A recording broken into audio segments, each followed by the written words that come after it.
Good morning, everyone. Thank you so much for giving your time to be here today. Can someone confirm if I'm audible and you can see the screen? Yes, Nisha, we can. Go ahead. Okay, great. So, I'm extremely happy to be speaking today at this webinar on the topic of data bias in women in the workplace.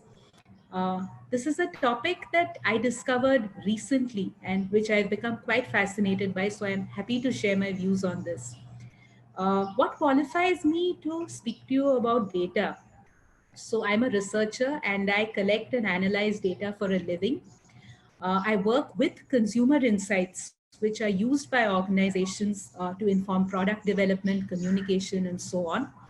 And because I've been a researcher for the greater part of my life, I know the power of data. I know how data can truly drive decision making. When you don't know which way to go and you want an answer, when you want to know how you should shape policies, when you want to know what you should say or do to create behavior change, then knowing data about what customers or people in general think, feel, and do becomes extremely important. But at the same time, because I have worked with data for so long, I also know what are its pitfalls. And believe me, data has its limitations. We may say today data is the new oil, data is God, and I say fantastic. But when we over rely on data, when we do not look beyond it, and above all, when we do not question it, data has its limitations because data is collected by humans and humans have biases, and these biases can get transferred to data, to the way we look at it and the way that we act on it. And when the data we use has bias, or when we use data through the lens of our biases, we start off a kind of domino effect where the biases keep accumulating and the data is actually helping to propagate these biases. So, how did I start studying data bias in women? Now, there can be data bias in many different contexts, right? But we are talking today in the context of women. So, a few months ago, a client in the investment industry, who was a woman, by the way, was very puzzled. And she called me and she said, Nisha, we've been doing investor education for a very long time. And she's in the mutual funds business. So, they're interested in getting women to invest in mutual funds, but also to start having conversations about their needs when it comes to finance. And she said, why is it that women are not having these conversations about investing? Why does it come across as such a male dominated world? And when I took up this study for her, is when I started getting deeper into this question of data bias. And believe me, I entered a rabbit hole in terms of the kind of burrowing that we did, the kind of insights that we got. Why is it so? So we actually rewound and went right to the history of money and the invention of coinage to find out the origins of this bias. And I'm going to talk to you about examples that are not historical but more recent. But in the interest of full disclosure and disclaimer, I should say that a large part of this deck has been inspired by a book that I read by a lady called Carolina Credo Perez. And the book is called The Invisible Women Exposing Data Bias in a World Designed for Men. And I'll pass on all these names at the end of this deck again. But if you're interested, then you should definitely read this book because it will really open up your mind. So, for many years, we've seen overt bias against women, right? There was discrimination under law, there was discrimination at social, at cultural level, and it inspired a lot of activism. So it inspired feminism, it inspired the suffragette movement, which was a movement by women in UK, Europe, and US saying that they want voting rights, which they did not have until very recently. It has moved women to fight for reservation in politics, representation in leadership roles, etc. So, the very good thing is that as a culture in India, and I think in cultures across the world, we have come a very long way in raising our voices against conscious bias. But what we're going to talk about today, when we talk about data bias, is something that I call unconscious bias. And this is real, it is deeper, and it's a way more subtle problem of our times. And I think it's found everywhere around the world, not just in India, because when I say unconscious bias, we are not often aware that this bias exists. And this is going to be an interactive session. And since I think it is a smaller audience, it might be easier and better if when I ask questions, we can just mute ourselves and talk rather than typing in the chat. It will also save us some time. So I'm going to start off now by actually asking you a question that will help us to uncover the kind of biases that exist. Okay. Uh, if you're able to do this, okay, if you're able to do this without exiting the chat, just Google Indian cricket team, okay, on your browser, and then tell me what is wrong with the search result that you get. You notice something is off about it. Can you do that? And then whoever does it and has a response, please unmute and share what you found and what you feel about it. Would anyone like to share what's wrong with the search result? Yeah, it only talks about the men's cricket and Absolutely. 50. Yeah. Yeah, and anything else that you find wrong about, you're completely right. It's only talking about the men's cricket team, and hey, we have an Indian cricket team made of women as well. I'll tell you what happens when you Google the Indian women's cricket team, you do get a result. And look at the way that the two are labeled, right? There is the Indian national cricket team, there is the Indian women's national cricket team. Okay. So there is a problem here, which is a bias in representation of data, which you found out when you searched for the national cricket team. You saw only the men's team and not the women's team. And this is a problem not just in India, okay? It's a problem everywhere else. You Google the US soccer team, and the men's team will show up. And by the way, I don't know what the men's soccer team has done, but the US women's soccer team won their fourth consecutive World Cup last year.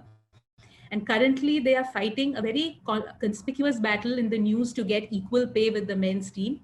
They got a victory parade across US cities, so they are very popular, but they still don't show up as a first page result. Yeah. So there is a problem absolutely in representation. And I also think there's an issue with the naming. So there should be a men's national cricket team and a women's national cricket team, right? That's how the US soccer team is also named. There's a men's soccer team and a women's soccer team. But across different fields, not just in sports, you'll often find this. It's like the male team is the default, and then there is an add on. Oh, this is the women's team. You'll find it in the naming of professions as well. So, media will sometimes report lady doctor, lady commander, female pilot. Yeah. And this is a problem that exists everywhere. It's replicated in search. And I'm not a search expert, but I think that actually, if you use the right meta tags, if you said there is a national cricket team of men and a national cricket team of women, probably the women's team can also show up in a first page result. Okay. Let's look at another example. We've all heard the term gig economy, right? It's used all the time in the media. So when you hear the term gig economy, don't think too much. Just tell me what comes to mind first. What images, what people, what brands, who do you think of when you think of gig economy? Just go ahead and tell me. Don't think too much about it. Freelancers. Sorry, Kritika, I missed that. Could you repeat it? Freelancers, gig economy mostly have freelancers. Okay. Companies you can think of your Uber or your Zomato, Swiggy, all of them come under gig economy workers. Yes. Yes. Absolutely. Anyone else? Yeah, most of these images for gig programs generally have women featured on them more than men. If that is what I noticed. Okay, that's really interesting. So you see that there are more women when we talk about gig economy. Yeah, at least the images that they put up for these. Okay. So usually when I ask this question, right, people think of Ola, Uber, Zomato, Swiggy, and you are right that the gig economy across so-called developed as well as middle economy countries like India is largely made up of women. And what do you mean by gig economy? We mean 0 hour employment, short term contracts or contracts through an agency. And the very interesting thing is that the oldest gig economy in the world is actually sex workers. And it's represented by women across sectors: casual agricultural labor, construction sites, beauty parlor assistants, masseuses, caretakers for elderly, jhappi maids as they are called, the maids who look after newborn kids, tuition teachers, part-time teachers in educational institutions. They are all gig economy. And the reason that women have gravitated to the gig economy is that they're supposed to shoulder domestic responsibilities. So their participation in workforce has been curtailed and they are forced to take up part-time work. And gig economy has had a very bad impact on women actually, in terms of increasing gender pay gap, denying them benefit of maternity leave, etc. And you're right that we think of Ola, Uber, etc. And at least what I see on Twitter and stuff, it's a lot about these delivery boys. It's a lot about the cab drivers. And the media has sometimes portrayed it as being more masculine and more driven by certain brands. But if we saw the economy as being up to 60 to 70% women, which it actually is, there might be more protection, protests to bring them under the protection of labor laws. So though it feels like a small thing, what you represent and don't represent becomes part of our culture and how we start perceiving certain things. And I'm glad that you saw images of women, but I think that women are underrepresented and don't always come to mind with larger audiences when you think of the gig economy. So I've started out with these two examples which actually demonstrate a bias. And what I'd like to talk about today is four things really. What is data bias? And with more examples rather than trying to define it, why it exists, and examples in the workplace, since that's our topic. And that actually also gives us ideas about how we can address it and balance it out going forward. So it's a very example driven presentation, and there will be places in between where I will take a break and we can ask questions, or otherwise right at the end, this is a 45-minute chat. I've kept about 15 minutes just to take the questions. So we can do that as well. So why does the data bias exist? And we've looked at some examples, right? So it's pretty simple that it's been a male dominated culture for a very long time. The world has been run by men, the data has been collected by men, and somewhere along the way, we started seeing the male experience as universal, while the female experience, and females are 50% of the population, is somewhere seen as niche. And this is also something that we call the male default. So what is male is assumed to be the default, and not necessarily from a sense of discrimination, but it's become unconscious because this is the way things have existed for so many years. There's a writer called Simone de Beauvoir who described this by saying that representation of the world, like the world itself, is the work of men. They describe it with their point of view, which they confuse with the absolute truth.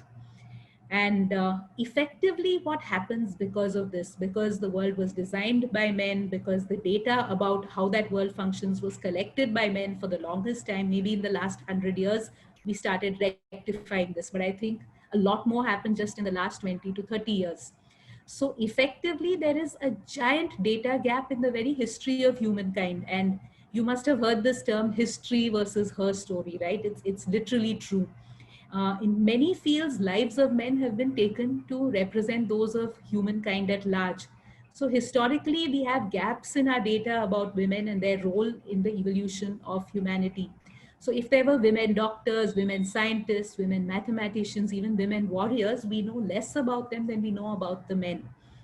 And therefore, this data bias is rooted in and it has its genesis in gender inequality. And gender inequality has existed since centuries. We do measure that today. And India, I think, ranks somewhere like 125 on the gender inequality index, which is fairly low for such a large country. So when the overt inequality is high, the hidden bias, and what exists in data is hidden bias, is also likely to be quite high. So today we're going to spend some time uncovering these so-called hidden biases. And we're going to talk about these data biases at three levels, okay? The first level, which is the most important perhaps, is the bias while you are collecting the data. This is a source bias. So if you fail to collect the data that is correct, or if you collect data that does not represent properly, then your data set itself is flawed. It is inherently biased. Then you cannot ever get rid of that bias. It's going to be there with you throughout. So, because collection of data sets the parameter for your findings, it's extremely important to make sure when we are collecting also we are not biased. Yeah. Then at the next level, there is bias when we interpret. So if we go with certain cultural assumptions and we say, oh, it should be like this is what I think or feel, interpretation is subjective. Yeah. So then even if the data is there, you may select certain part of the data, not another part. And we have a saying in research, we say, if you torture the data, it will confess to anything. So interpretation itself can carry a bias. And the last level of bias will be in representation, by which I mean the output. And it's easiest, according to me, to find biases in the representation or the output, in what you see as a result of working with biased data. It's much harder to go back and trace it to the source and say, hey, where or why did this bias start? So today we're going to look at it through all these three levels so that we really understand what is data bias and where it originates. Okay. Bias in collecting data. Okay, let's talk about big data technologies, right? Your voice training, your web search algorithm, translation technology, image data sets. So when you Google something, certain images come up, right? So big data in a world that is full of gender gaps can actually magnify any discrimination that already exists. So I think somewhere in the 90s, speech recognition software was developed for medical transcription. And medical transcription is where when the doctor gives a prescription, they read it out or gets recorded, and then that recording gets transcribed, and it's used as a very valuable input in medical research. So we understand what doctors are prescribing through medical transcription. But the earlier versions of this software were making big errors when recording women's voices. And the voice researchers who designed the medical transcription software, they were very puzzled, and they looked into it and they said, women, they don't talk loudly enough. They need to be trained to speak properly so that the software can collect the data. And all of this was tried, but it still was not working.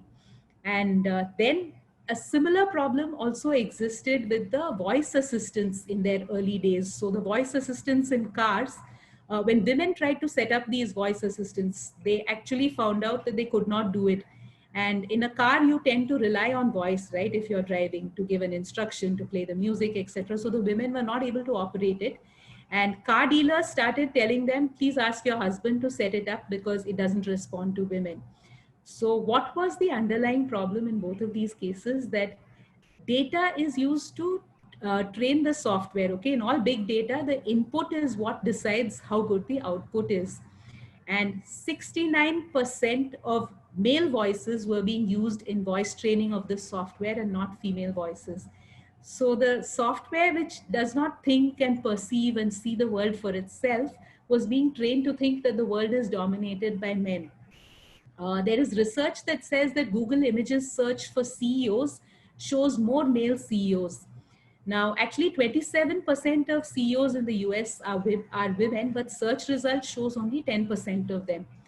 So all these biases, when they get into the data, it actually makes these kind of biases even more exaggerated and they stand out. You would think that Apple would not forget about the female 50% of its users. In fact, Apple has a significantly large base of women users compared to other brands. But when Siri, Apple's voice assistant, was launched, initially she could easily find prostitution services, Viagra providers, but she could not tell a woman where to get an abortion. Siri could help with a heart attack. She could tell you what to do, but she could not help if you said you had been raped. So you know the response of Siri. I don't know what you mean by that. And all of this was because the people who had trained and designed this software had not thought of what could be emergency situations for women. So they had not built that data in at the source. They had not collected this data, and that is why the software was flawed. Labor related data. Okay, so men and women who work, there is casual labor, there's contract labor, there's full-time labor. Almost all labor related data we have, and most of this is collected at governmental level, institutional level. It's male biased, or at best it's sex disaggregated, by which we mean it is not split by gender or not gender sensitive. So very often what you'll find is that NGOs and women's organizations, they do research on women and they publish, oh, this is the problem of women in the labor force. And the problem is, again, that the mainstream data is what is seen as credible versus data collected by a niche organization.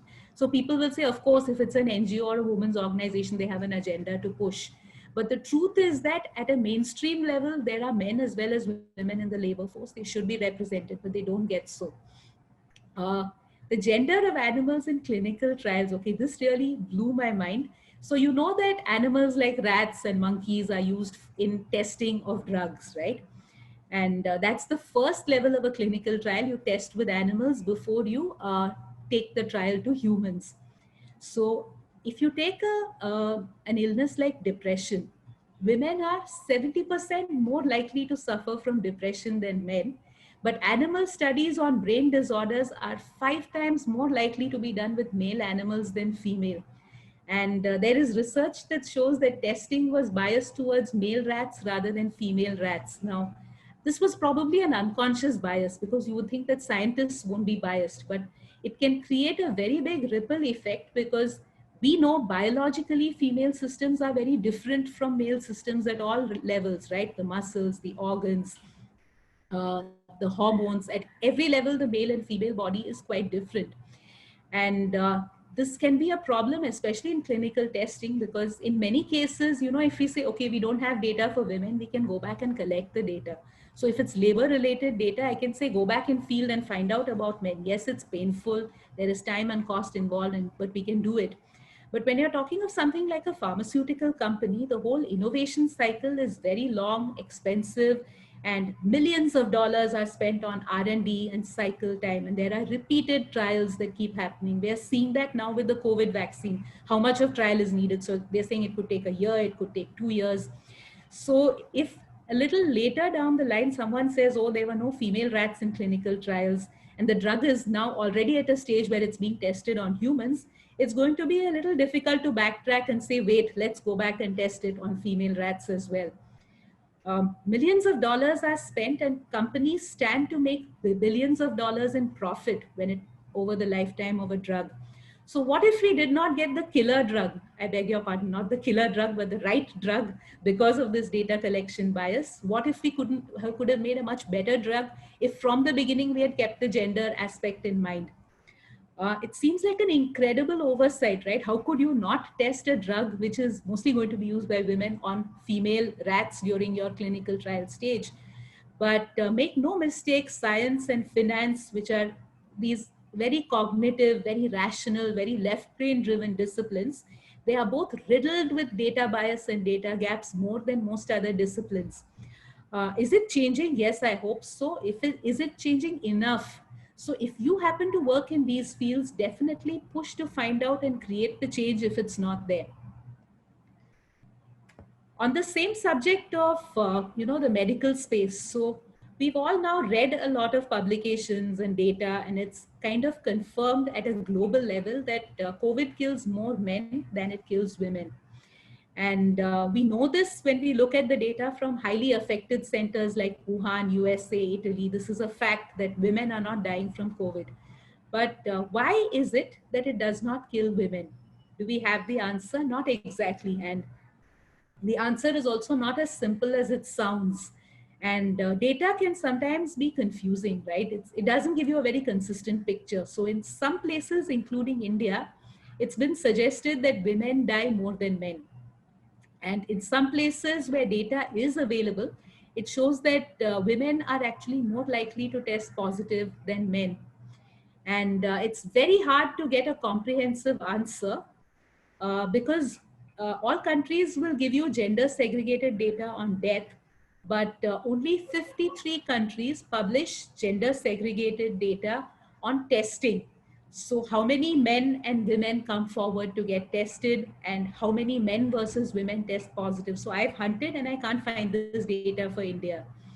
And this might, so we don't really have an explanation why more women test positive in some cases. Is that because more women are likely to come forward than men and test? Maybe they have people whom they care for, so they are more anxious and they want to get tested.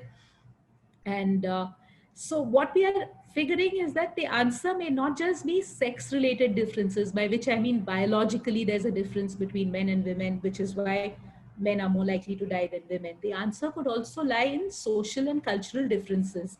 So it could be factors like hand washing habits, it could be exposure to infection at certain jobs, it could be many different things. But if we understood conclusively, as much as we understand when and why COVID is killing, if we understand why it is not killing women, it could have huge implications for combating the pandemic, both in prevention and in treatment.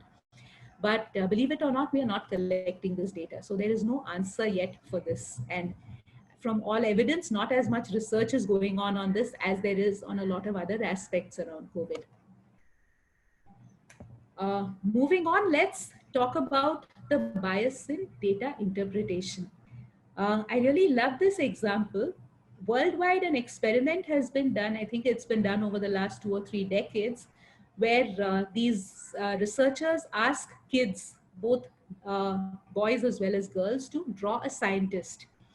And in the most recent iteration of this study, if you look at a global level, only 28% of children around the world have drawn a female scientist. The number is still good news. It has increased over the last 20 years or so. I think when this study was started, the percentage of kids drawing a female scientist was just 8%. So, certain professions are associated with males, and this has been found in other research that's done: designer, architect, startup founder, hedge fund investor, software engineer. And this is our old friend, which is the male default. And people who write should especially be careful about it, that the default is always assumed to be male. So there's this joke about a reporter who once told Serena Williams, the tennis player, that you'll be known as one of the greatest female athletes of all times. And Serena replied, I prefer one of the greatest athletes of all times. So the whole concept of women being the niche, it exists hugely in language, and it's sometimes complicated by languages that are gender inflected, by which I mean the languages that use a gender pronoun. So if words like car, lawyer are masculine in that language, or what we call the generic masculine, then it's more likely that people are already associating them with something that is masculine. So language is a very big base on which interpretation bias happens with respect to data. So, we've always heard in history of man the hunter and man the warrior. And, about 100 years ago, a warrior skeleton was found during an excavation. And this was happening, I think, in Central Asia, somewhere in the area of Mongolia, Ukraine. There was a civilization out there, so they had an excavation there. And they found a skeleton which was assumed to be male because it was buried with a full set of weapons and a horse. And obviously, the bone structure of men and women are different, and you can find it out, but no one really pushed or examined that. But actually, when they found more burial mounds in that region, they found out that at one point, 37% of warriors in these ancient civilizations were women. They fought on horseback, so there was no natural advantage of being male, like being bigger, stronger, etc. So we talk about male the hunter, male the warrior, but there are gaping holes in our understanding of what women did, how they tended to children, how they cooked, what they offered and contributed by way of artisanship. We assume that a lot of the cave art that belongs to prehistoric times was done by men, but what were the women doing?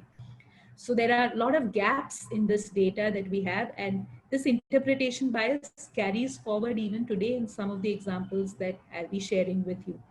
So here is a very interesting example. I read this in the news some time ago, and someone was saying that India has the lowest divorce rate in the world, and celebrating this, saying that this is because of our family values as a culture.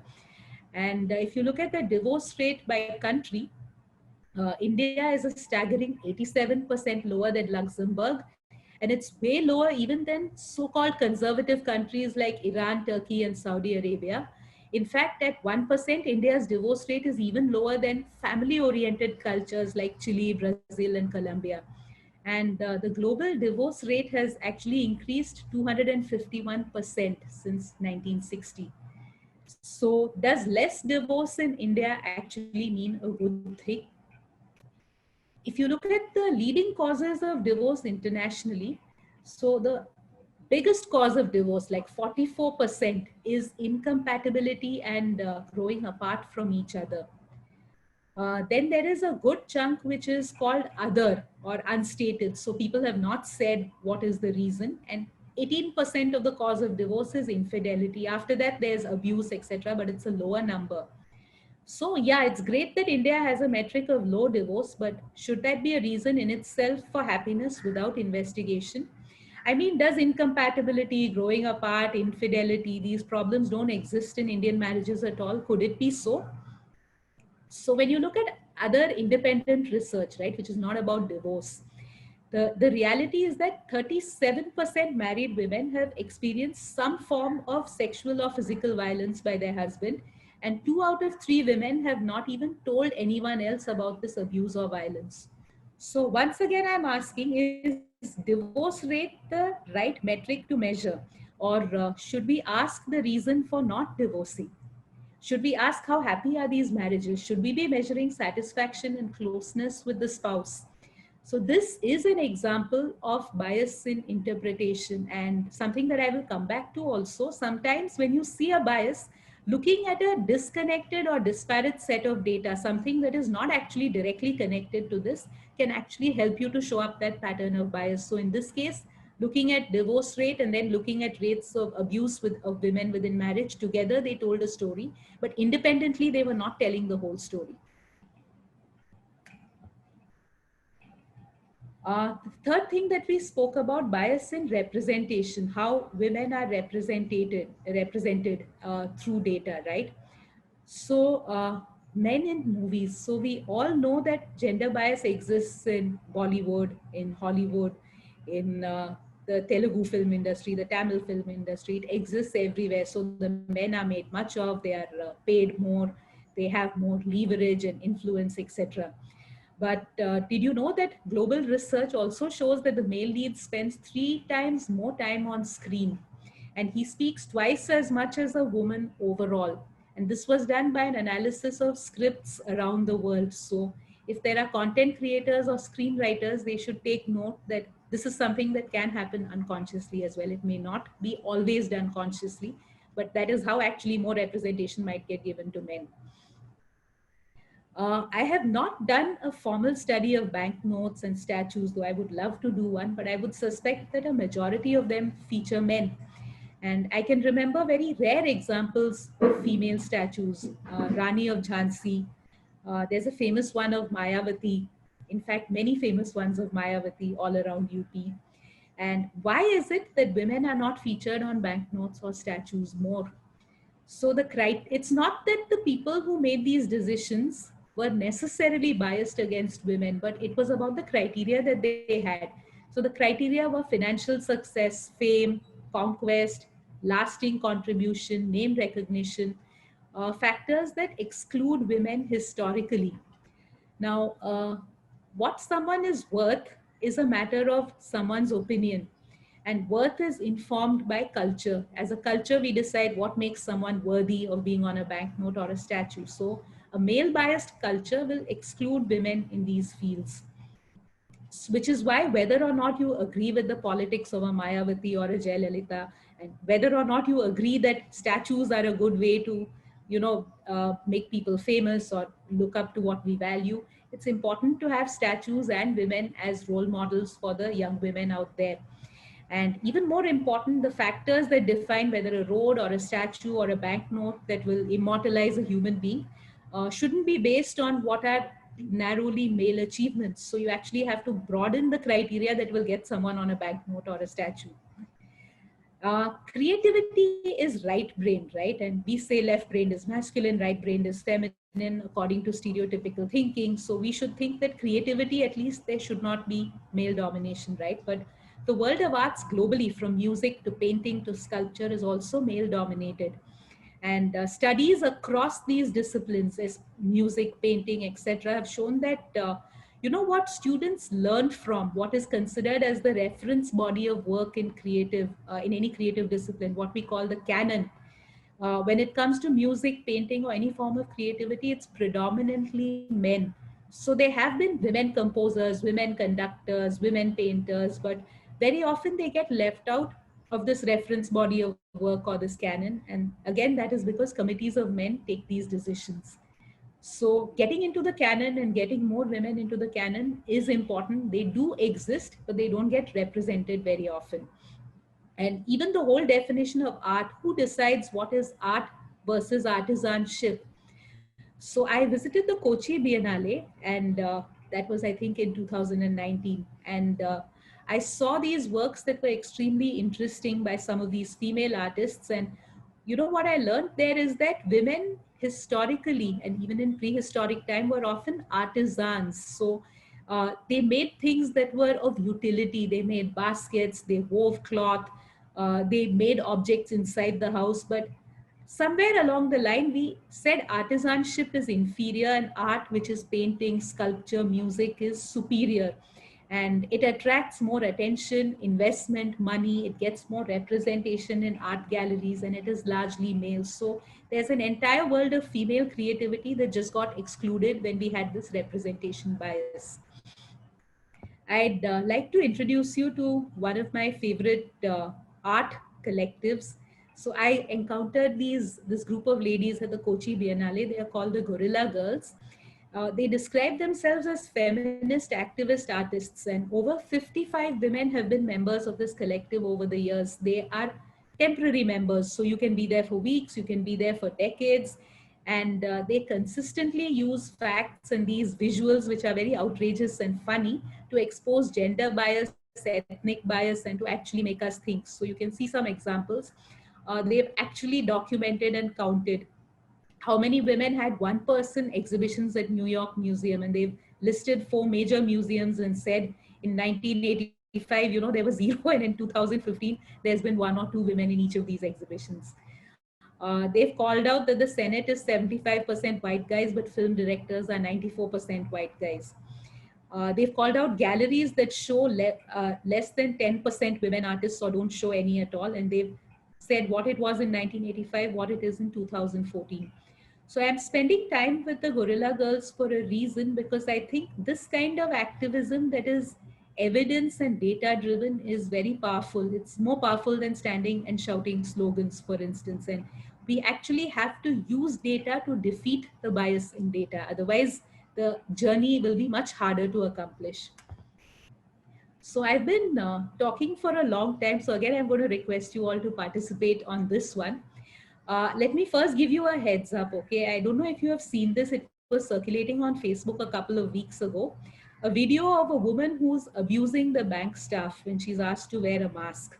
And this video has been doing the rounds, and I've seen a lot of similar videos of women generally misbehaving and having meltdowns and having fits. So would someone like to take a chance and say what is wrong about this viral video? Would anyone like to have a shot and say, now that we've looked at how gender bias and data bias work?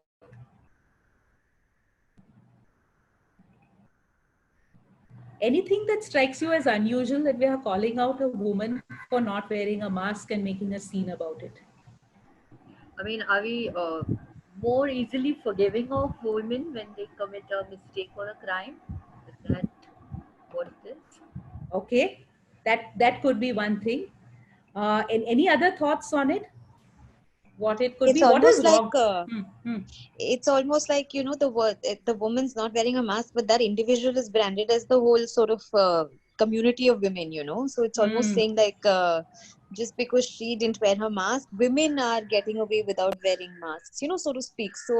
So but if a man didn't, the whole male community is not going to be branded for sort of doing something that one individual is doing. That's a great point. I had not thought of that. Okay, but you're right that it's like, oh, women are like this. And I think that there are many videos and pictures of screaming women around the world protesting against mask wearing. Okay, and it's completely, let me make the point that it's completely fair that we should protest about anyone who doesn't wear a mask. Yeah. And I'm sure there are entitled women who also throw their weight around, but let's look at data for a minute. Okay, so after I saw this, I started doing an observation during my morning walks, my shopping expeditions, etc. I've been doing this for about a week, and because I'm a researcher, I'm persistent with my observations and my statistics. So I had collected data at last count of about 150 people. That was as much as I could hold in my head. And it showed me that 80% of those not wearing masks were men. In fact, during a week of morning walks, I concluded that a lot of these are not just men, but also younger men. And women are much more likely to be wearing masks than men are. And then I checked with other colleagues and I probed with people whom I know. And then the data started to add up. Okay. And these are things that we will all relate to. So men have to be outside all day. Men are more likely to be in full time employment and they will be in the sun. It will be uncomfortable. Masks are very uncomfortable to wear for long periods. They are itchy. They are not cool. So a lot of men start breaking the rule of wearing masks every day and they start pulling it down. And eventually then, like all human beings, they forget that they have to pull it up again. And unfortunately, however, as we saw earlier, men are also at a higher risk of dying from COVID. And at any point in time, there are actually more men outside the house than women, because, like I said, more men are in full time employment. And so men are violating the rules of not wearing masks more often than women. That's one point. And unfortunately, men are also likely to be more violent if they are asked to wear a mask.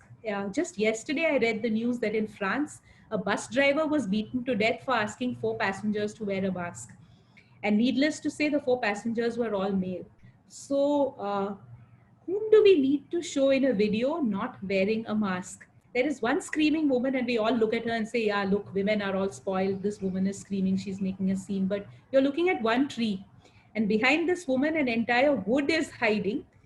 And there are a few screaming women who make for great entertainment, but behind this one tree and this one screaming woman, there is a real social problem. There is a missed opportunity to raise awareness about a real problem. So we might be looking at and commenting about women or people in general, but the elephant in the room is that the men who are high risk are not wearing masks. Are you going to address them? And I've not yet seen anyone doing this directly. So now that we've seen a lot of examples of this data bias, why does it exist? So I'm going to touch upon this very briefly, not go into detail because I don't think we need to know why beyond the point, at least not beyond the point that we know how to tackle it. One good thing is that, like I said, it's unconscious bias, and this is good news because it's as simple as calling it out like we are doing here and it gets fixed.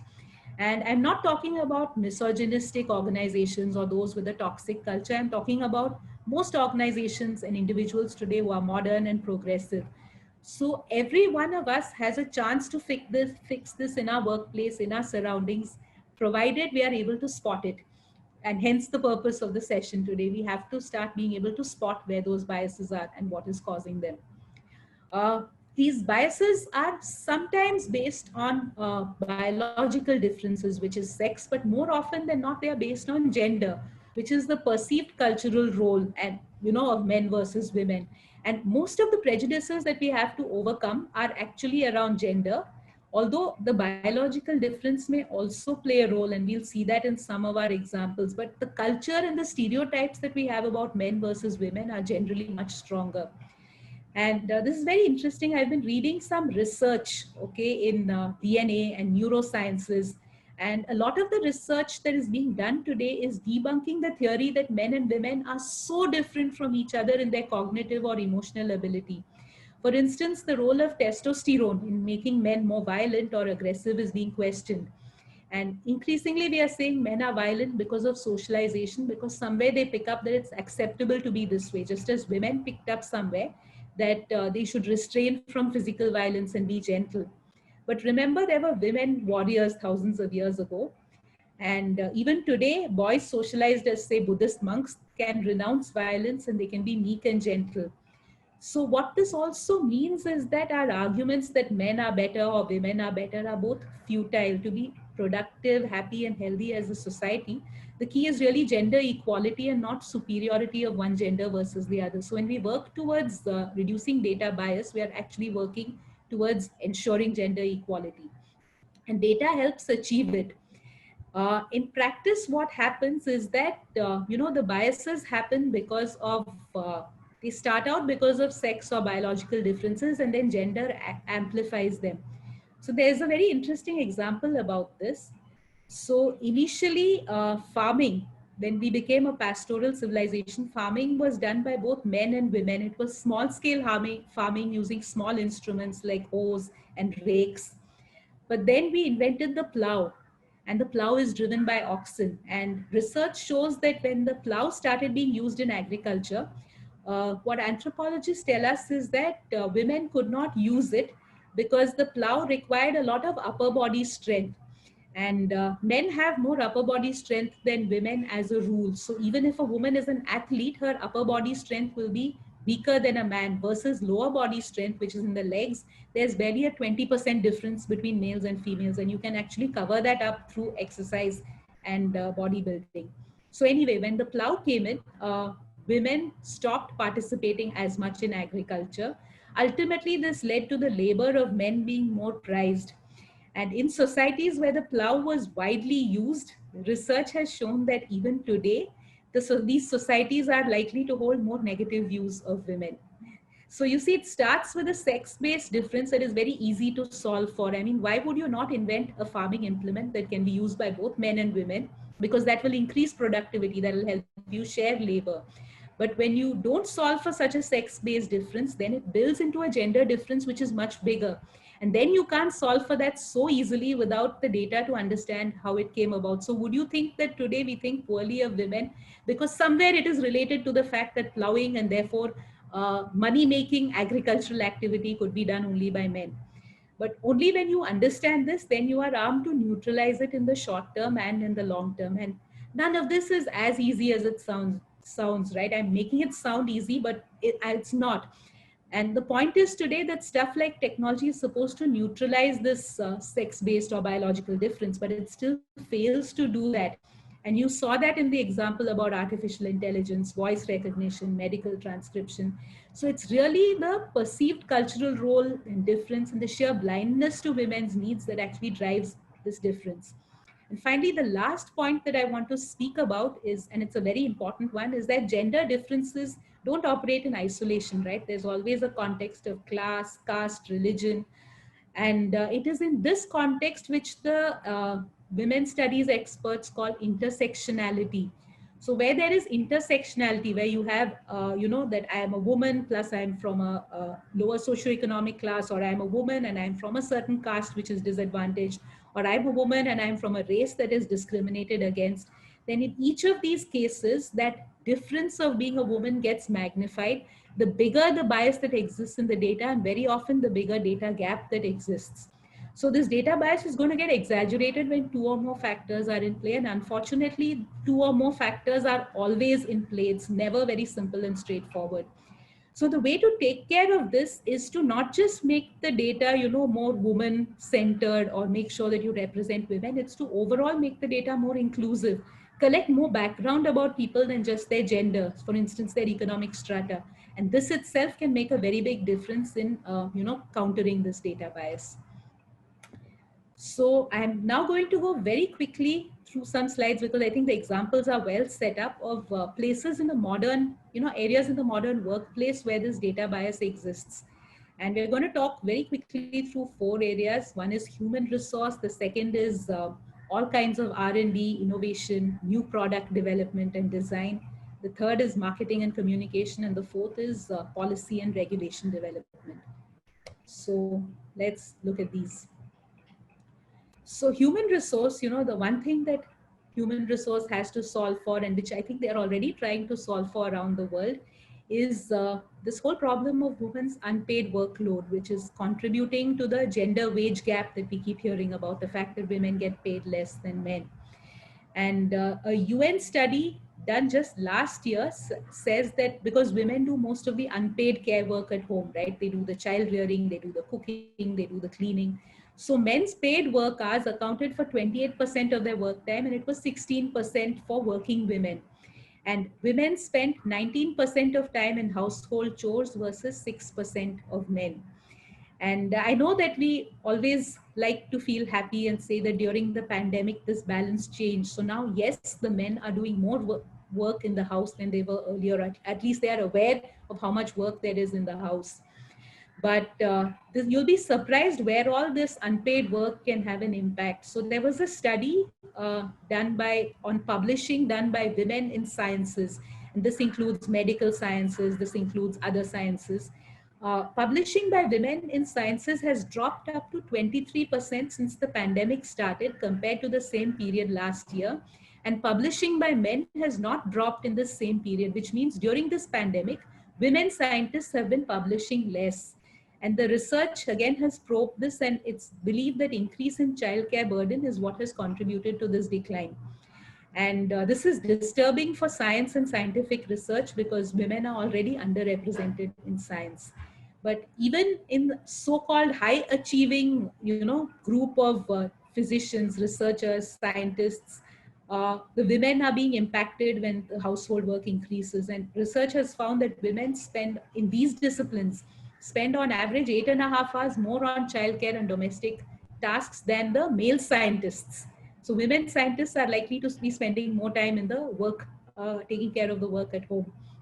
So you can see how this will have the domino effect that we are talking about. So when women don't publish enough, and in countries like the US, your promotions and your growth and getting tenure or a permanent position is based on publishing. So all of this will affect them in the long term as well. It can affect their promotion and their progress. And if you correlate promotion and incentives to working hours spent, this impacts women's promotion. So a lot of the bias around women will be collected if we take care of this unpaid workload. And a big part of a woman's unpaid workload is actually the maternity, right? When she has to take a leave to give birth to a child, take care of a child. And this whole area of maternity policies itself could be a separate topic of discussion. And I'm no expert on it. I think HR people would have a view on it.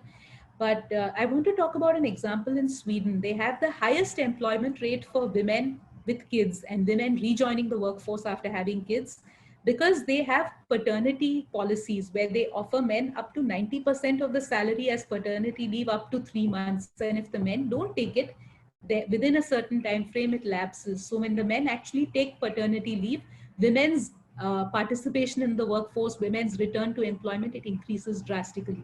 So such policies can actually create a positive impact and remove the bias. And very quickly, I'll talk about this JIT resourcing. So a lot of companies use this JIT resourcing model. Starbucks uses it, retail uses it, food and beverage industry uses it. So it's a prediction of how many workers will be needed at a particular time. And it helps them to be very, very efficient. So if there's going to be a rush at a certain time, they can predict maybe a day in advance or a few hours in advance and have more workers at that time. And then actually they have to pay the people who are there, right? So they save a lot of money. Amazon also uses this, by the way. So what they found out in one of the stories that a sociologist documented is that there was this single female barista who was being called at odd hours to Starbucks. And she worked in Starbucks, and so she would be called on Sunday, she would be called on at late night. And she was a single mother, so she needed childcare. She needed to put her child in a creche. And those of you who have kids would know that childcare is not really structured for last minute emergencies. It's structured for a very steady 9 to 5 job. So whoever designed this resourcing model, which was helping the company to profit, had not actually factored in that women have caring responsibilities at home, which could get impacted by calling them to work suddenly. So all of these are areas where human resource can work and actually help to eliminate the biases. I think most people would be familiar with marketing and communication, so I'm not going to spend a lot of time here. And I guess you all know what manels are, right? And there are some hilarious Twitter accounts that you should follow that call out these expert panels that talk about everything from the future of real estate to healthcare to technology without a single woman on the panel.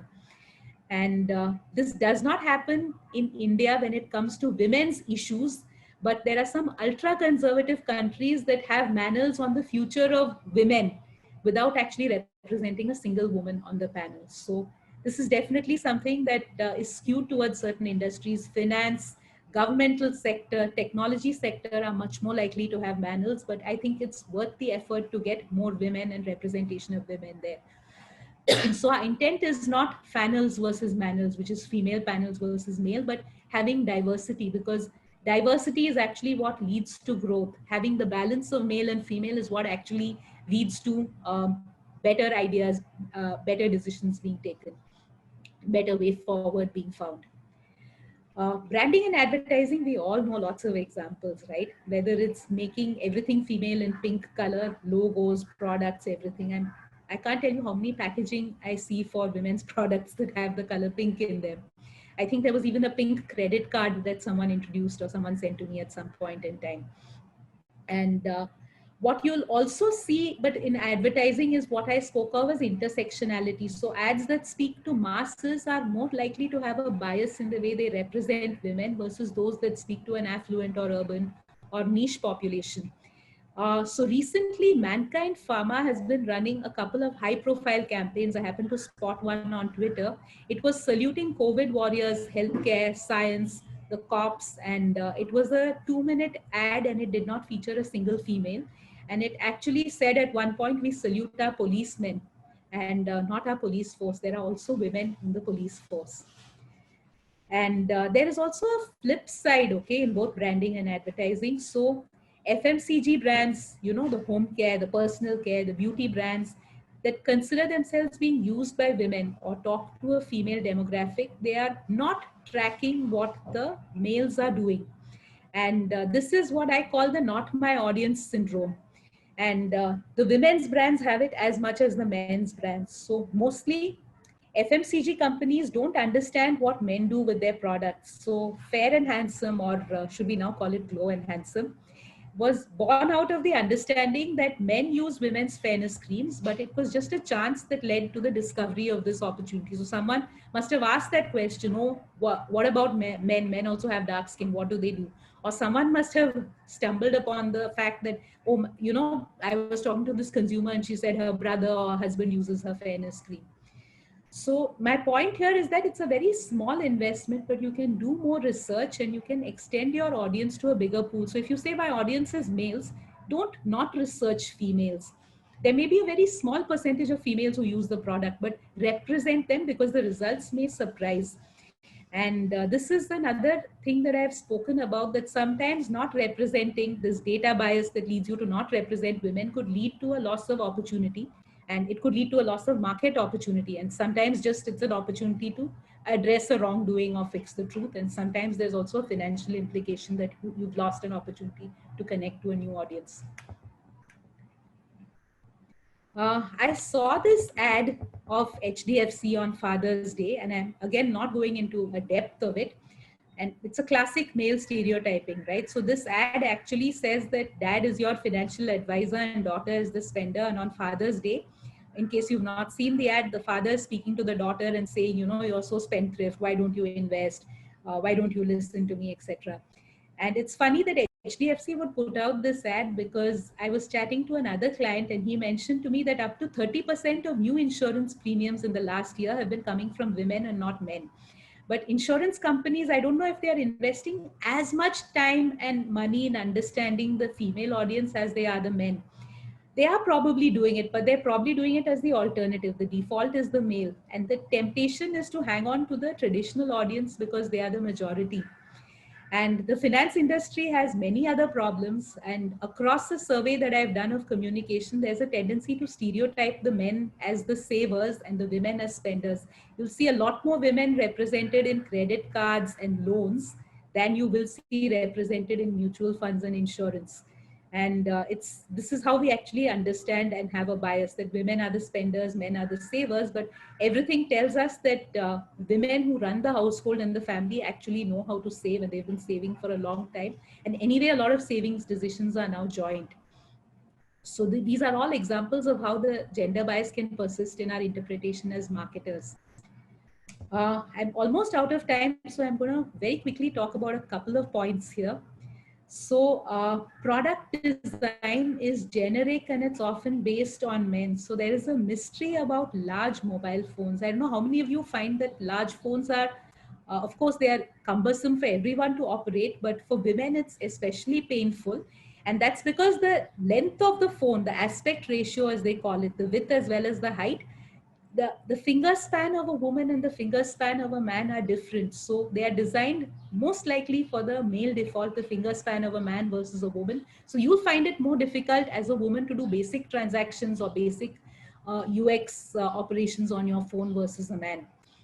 uh, Emojis, this is a very, very interesting example. So emojis are used more by women versus men, right? It's the world's most universal language. And initially the emojis until very recently were male biased. So if you wanted a runner, you would get a male runner. If you wanted a policeman, you'd get a male. And only when the corporation that manages emojis realized this, they actually built in a difference. So now you will actually have a choice between a female and a male runner, a female and a male cop. But someone had to see that bias and they had to correct it. Urban planning is a very fascinating example. And if you think about this question, right, why are there always queues outside women's toilets? So everyone knows that women take much longer to use a toilet. Do you know how much longer they take? They take up to 3 times longer to use a toilet than men do. And yet at the same time, women also sometimes have kids to look after or elders to look after. At any point in time, 30% of women are menstruating, which also leads to taking longer in the toilet. But men's toilets, because they use urinals, actually you can have more toilet blocks or more individual units within a men's toilet than a woman. So women are held back not only by taking longer to use the toilet, but also having fewer toilets. So if we take 3 times longer, we should actually have 3 times the number of toilets. But this is not really factored into public urban design, either in airports or malls or other public places. 3 times the number would reduce the queues outside women's toilets. Policy development. So did you know why women always wear sweaters in office? Women always seem to feel cold, right? And the men don't. So this really blew my mind. So the average temperature in offices is too cold for women. It's up to 5 degrees too cold for women because we are likely to have a lower metabolic rate than men. And the formula to measure office temperature, which decides what capacity of ACs, what cooling they will keep, is based on the metabolic resting rate of a 40-year-old 70 kg male. So a lot of women are going to feel cold in offices because that is the way that the benchmark was set. And the last point that I want to make around occupational safety data, right? Data about health hazards. So if you are a woman driver and you buy a car, you should know this, that safety testing data is based on using crash dummies, right? So you actually put dummies of humans in the car and you crash it. And but the female crash dummy is just a smaller male dummy. It does not account for difference in bone mass, muscle, etc. And usually what is tested in the driver's seat is the male dummy and the passenger seat has the female dummy. So the cars may be very safe for the male if he's driving, may not be as safe. And in fact, the fatality rate of women in driving accidents suggests that women are disadvantaged when a car crashes compared to a man, because that whole design was based on how they thought of a man's size, and how a man drives a car.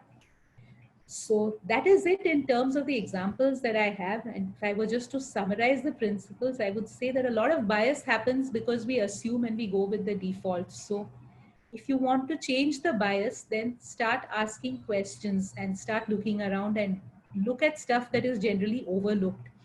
So the best way to stop making assumptions is to question, and another way is to find the opposite data, like we did with the divorce rate, and then study the two. Don't just collect data that includes women, be all inclusive. Look at other aspects like physically challenged, other gender. Like we spoke about intersectionality, a lot of other factors impact women, not just the fact of being a woman. So the bias increases when these factors add up on each other. So being all inclusive is very important. And as a researcher, I know that evidence is the most powerful thing. And when you are speaking data and evidence, you can feel and you can grip your audience as much as a good documentary does. And I find that more than fighting, with a personal perspective, data can actually melt differences. So data can unite us because it's not about me with my prejudices or personality or my agenda. We're talking about facts and figures. It's just an easier meeting ground for everyone to agree. So I'm sorry I've overshot by nearly 5 minutes. That is my bad. And thank you so much for hearing me out. Thank you for your time. And I know it's late. We're running late, but if any of you would like to ask any questions, I'm very happy to answer them. Yeah, we already have a few questions, Nisha. So we take a few Okay. of them. Sure. Can we decrease the bias by including women in our algorithms? Yes, absolutely. Including the women in the algorithms will be very important. I think this is that whole area of big data, right? I don't understand too much about the technical part of it, but if you factor it in at that stage itself, so the image data sets, the voice training, all of these are good examples. That is an example of having the data at the source. When you collect the data and you feed it in, you're going to get better and better results. So yes, it's something we must do.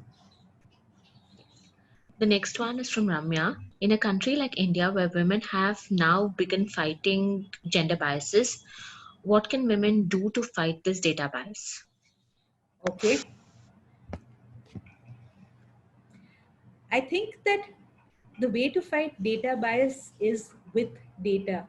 So if you look at the examples that I spoke about, and you can identify where the bias exists. Is it in the source, the interpretation, or the representation? And if you are able to look in the function you're in, the industry you're in, and identify, I think there will be generic biases and there may be specific biases when it comes to certain products or certain policies or even a certain way that things have been done. Then I think these are the ways to counter it. But I would always say data is what will fight the data bias. Yes, the next one is from Kritika. From the HR side of things, what do you suggest I can do to counteract this bias at the workplace? I think HR has a very huge role to play in it.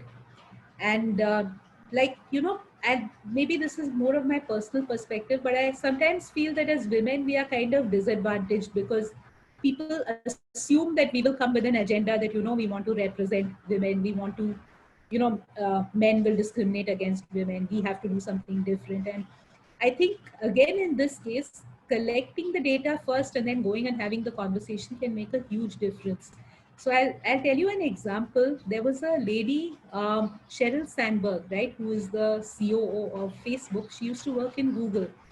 And she found out that when she was pregnant and she was working in Google, she had a lot of pains and difficulties, including swelling in her legs. And she had a car parking slot that was very far from the office building. And she used to have this leg pain and swelling that made it difficult for her to walk. So she met the owner, and she was a senior management person. She met Sergey Brin, and she told him, "Why don't you give pregnancy parking in an area closer to the building? Because women who are pregnant will find it difficult to walk." And at that time, Sergey Brin and the other founders of Google, who were all male, were unmarried. And they said, "Wow, I never thought of that, but now that you've said it, great, let me do it right away." And actually, then they created pregnancy parking, so which is closer to the building. So sometimes just bringing facts to people's notice that they don't know is enough to eliminate a bias in the workplace. And I think HR plays one of the biggest roles in this. Yes, the next one is, do you feel this data bias affects only some fields? For example, I am an educator and I don't see a bias here. Okay. So that's entirely possible. See, the bias exists at a larger cultural level. And I would say when it exists at a cultural level, it impacts different areas in which we work, where we live, how we interact, and it may impact in very subtle ways. So I shared an example in the US that actually more men get tenure than women do. And there was a link back to saying that because of maternity leave and because of having to do more household chores, the women are actually disadvantaged in their publishing and their career advancement compared to men. So I thought that this is something that could exist across fields, but I'm not an expert on all fields. And I would always say, look into it yourself. And like I said, look into it without assumptions. And you may find one or two things that can be corrected and can be made better. You never know. But I would say it's something might be there if you look. And the last one here is bias data affecting business growth and continuity. When I was actually putting this together, right? And this is a great question. I think that businesses lose financial opportunities. Businesses lose opportunities to engage more with women. And one of the things that I've seen with bias is that very often, because it's unconscious and people are designing for the male default, they forget women. But once they include women, once they see women as a constituency, it is 50% of the population. It actually doubles your size of prospects, right?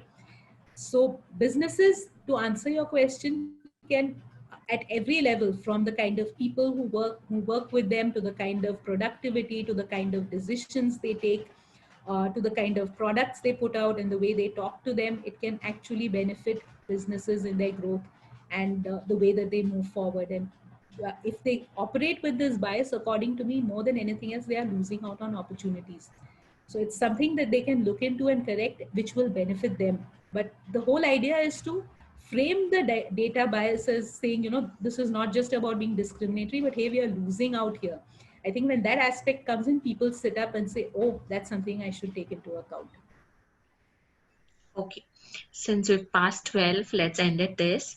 Nisha, thanks for a wonderful session and helping us understand the ways in which the representation of data is holding us back in our efforts to improve diversity and inclusion. And I would also like to thank all of you who attended this masterclass. I hope you'll have some essential points to take away from here. Thank you very much. Thank you, Nisha. Thank you all. Thank you so much for your time. And we loved your examples. Thank you. Thank you so much. Thank you.